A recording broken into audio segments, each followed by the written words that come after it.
Hi hello అందరూ బాగున్నారా? నేను బాగున్నా. నా పేరు వచ్చేసి జ్యోతి. నేను ఈరోజు ఒక చిన్న లైఫ్ స్టోరీ చెప్దాం అనుకుంటున్నాను. అదేంటంటే, ఒక ఊర్లో ఒక ముగ్గురు ఫ్రెండ్స్ ఉన్నారంట.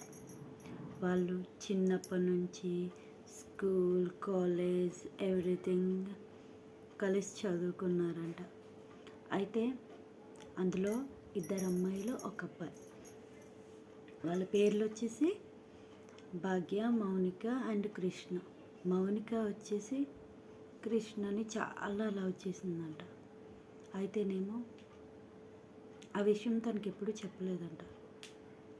వెయిట్ చేసిందంట, సందర్భం ఎప్పుడైనా వస్తుంది చెప్తామని. ఒకానొక రోజు సందర్భం వచ్చింది, తనకి చెప్పే సందర్భం. చెప్పింది కూడా. అయితే తను కూడా ఓకే చేశాడు, రిజెక్ట్ చేయలే, ఓకే చేశాడు. తన లవ్ని యాక్సెప్ట్ చేశాడు. ఓకే యాక్సెప్ట్ చేశాడు. తిను హ్యాపీ, తను హ్యాపీ. ఏముంది, లవ్ యాక్సెప్ట్ చేస్తే ఏముంది, గుళ్ళు, సినిమాలు, షికార్లు అలానే తిరుగుతున్నారు. అందులో ట్విస్ట్ ఏంటో తెలుసా? కృష్ణ తనను లవ్ చేయలే, లవ్ చేసినట్టు యాక్ట్ చేశాడు. తను లవ్ చేస్తుంది భాగ్యాన్ని. భాగ్య కోసం మౌనికని లవ్ చేస్తున్నట్టు యాక్ట్ చేశాడు.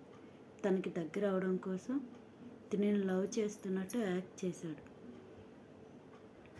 అయితే తనలే లవ్ చేస్తున్నాడేమో అనుకొని తనతో హ్యాపీగా ఉండడం, ఇంకా అదే భ్రమలో ఉందన్నమాట. నేను అనుకున్నది నెరవేరిపోయింది, నా లైఫ్ చాలా బాగుంటుంది, అండ్ నేను కోరుకున్నవాడు నన్ను యాక్సెప్ట్ చేశాడు, అండ్ మ్యారేజ్ చేసుకుంటాం వగైరా వగైరా వగైరా ఆలోచనలు ఉంటాయి కదా, అలానే అనుకుంది. బట్ కృష్ణ ఏం చేసేవాడో తెలుసా? తనకు దగ్గర అవడం కోసం తినకి గిఫ్ట్లు కొనివ్వడం, తనతో మాట్లాడడం కోసం తినికి ఫోన్ చేయడం, తనతో మూవీకి వెళ్ళడం కోసం తినిని ఇన్వైట్ చేయడం, అలా జరుగుతూ ఉండే. ఒకసారి కృష్ణ భాగ్యకి చెప్పాడంట, నేను లవ్ చేస్తుంది మౌనికని కాదు నిన్ను అని చెప్పాడంట. అయితే ఏ ఫ్రెండ్ అయినా ఏం చేస్తుందండి, అదేంటి నువ్వు లవ్ చేస్తుంది మౌనికని కదా, నాకు ఎలా ఐ లవ్ యూ చెప్తున్నా, ఇదెక్కడి న్యాయం, నేను ఒప్పుకోను అని చెప్తారు మేబీ ట్రూ ఫ్రెండ్ అయితే. బట్ తిను అలా కాదు, తిను యాక్సెప్ట్ చేసింది. మధ్యలో ఫూల్ అయింది ఎవరు? మౌనిక. ఓకే, బాగానే లవ్ ట్రాక్ నడుపుకున్నారు, అంత అయిపోయింది. ఒకానొక రోజు వీళ్ళింట్లో వాళ్ళు వాళ్ళింట్లో వీళ్ళు ఒప్పించుకొని మ్యారేజ్కి కూడా రెడీ అయిపోయారు. అప్పుడు మౌనిక ఏం చేస్తుంది? షాక్. ఏం చేయాలో అర్థం కాలే. ఇంత మోసమా, మరి ఇంత మోసం జరిగిందా?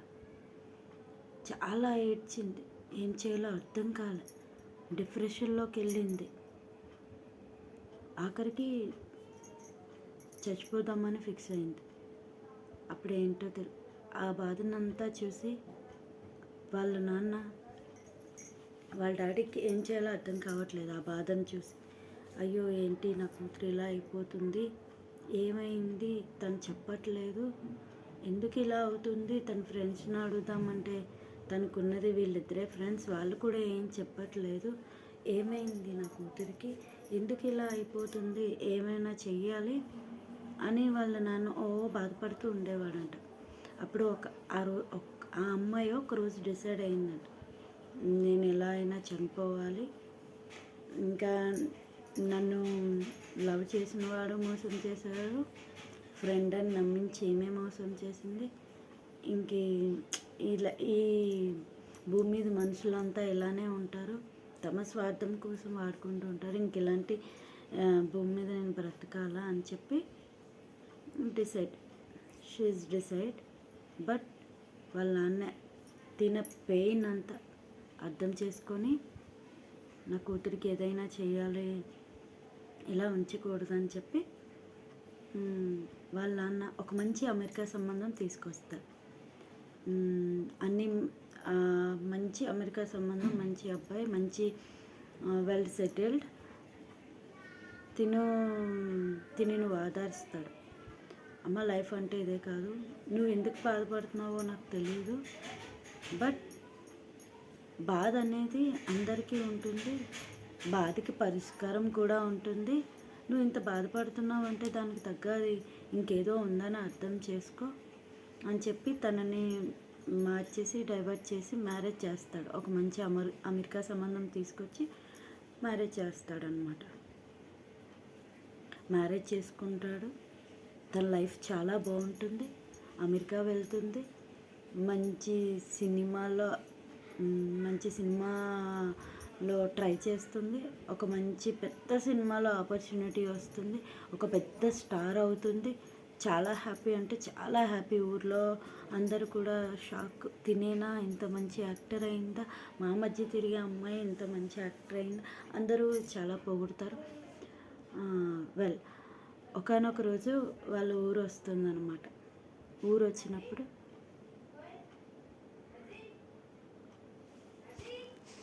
వచ్చినప్పుడు ఈ అమ్మాయి కోసం సెల్ఫీలు దిగడం కోసం ఈ అమ్మాయి వచ్చిన కారు చుట్టూ చాలామంది జనం చుట్టుముడతారనమాట. అదే కారు దగ్గర ఈ మోసం చేసిన ఇద్దరు ఫ్రెండ్స్ కూడా అంత దూరాన నిల్చొని ఉంటారు. అప్పుడు ఈ అమ్మాయి వాళ్ళిద్దరినీ చూస్తుంది. వాళ్ళు కూడా ఈ అమ్మాయిని చూస్తారు. అప్పుడు ఆ అబ్బాయి అమ్మాయి ఇద్దరికి ఒకరికొకరిని చూసుకొని మనసులో ఇలా అనుకుంటూ ఉంటారనమాట. ఆ అబ్బాయి ఏమనుకుంటాడు తెలుసా, అరే ఈ అమ్మాయిని పెళ్లి చేసుకున్నా బాగున్నాను, మంచి లైఫ్ని మిస్ చేసుకున్నాను, అనవసరంగా నా లైఫ్ స్పాయిల్ అయింది అని ఆలోచిస్తాడు. ఈ అమ్మాయి ఏమని ఆలోచిస్తుంది తెలుసా, అమ్మయ్య నేను వాడిని చేసుకోలేదు, వాడిని కానీ చేసుకొని ఉండేలా ఉంటే ఆ మూల ఎక్కడో నుంచొని ఉండవలసి ఉండేది, ఈ జనాల మధ్యని కొట్లాడుకుంటా, మా డాడీ మంచి పని చేసి నాకు మంచి లైఫ్ని ఇచ్చాడు అనుకుంది. చాలా ఎలా అంటే అర్థమైంది. ఇప్పుడు దేవుడు మనకి ఒక చిన్న పెయిన్ ఇచ్చాడంటే దానికి డబల్ హ్యాపీనెస్ ఇస్తాడని అర్థం. అంతేకాని చిన్న పెయిన్ కలిగిందని చెప్పి చచ్చిపోవడం అనేది ఎంతవరకు కరెక్ట్ కాదు. ఇప్పుడు లవ్ ఫెయిల్ అయిందని లైఫ్ని ఫెయిల్ చేయడం కరెక్ట్ కాదు నా ఉద్దేశం. నేను ఒక విషయం చెప్పనా, చావాలనుకునేవాడు నా దృష్టిలో పసిపిల్లవాడితో సమానం. ఎలా అంటారా, పసిపిల్లవాడికి అక్కడ అగ్గున్నా నుయ్యున్నా గొయ్యున్నా తెలియదు వాడికి. అయ్యో నేను నూతిలో పడిపోతున్నానా, అయ్యో నేను అగ్గిని పట్టుకుంటే కాలిపోతానా, అయ్యో నేను ఏదైనా చేస్తే పడిపోతానా అని వాడికి తెలియదు. ఎందుకంటే వాడు పసిపిల్లవాడు, వాడికి ఇంకా బ్రెయిన్ లేదు, ఇంకేం లేదు. ఈ చావబోయేవాడు కూడా అంతే, వాడు ఆ క్షణాన్ని ఏమీ ఆలోచించలేడు. ఆ పసిపిల్లవాడు అగ్గిని ముట్టుకోవడానికి వెళ్తే మనం ఆగితే ఆగిపోతాడు. ఈ చావబోయేవాడిని కూడా మనం ఆపితే ఆగిపోతాడు. తర్వాత రియలైజ్ అయ్యి ఇంత పెయిన్ వచ్చిందంటే దానికి తగ్గ ఫలితం ఇంకా ఉంది ముందుకి అని చెప్పి ఆలోచించాలి. నచ్చింది అనుకుంటాను. Thank you. అందరినీ ఆదరించండి, అందులో మేము ఉన్నాం గుర్తించండి. Bye bye.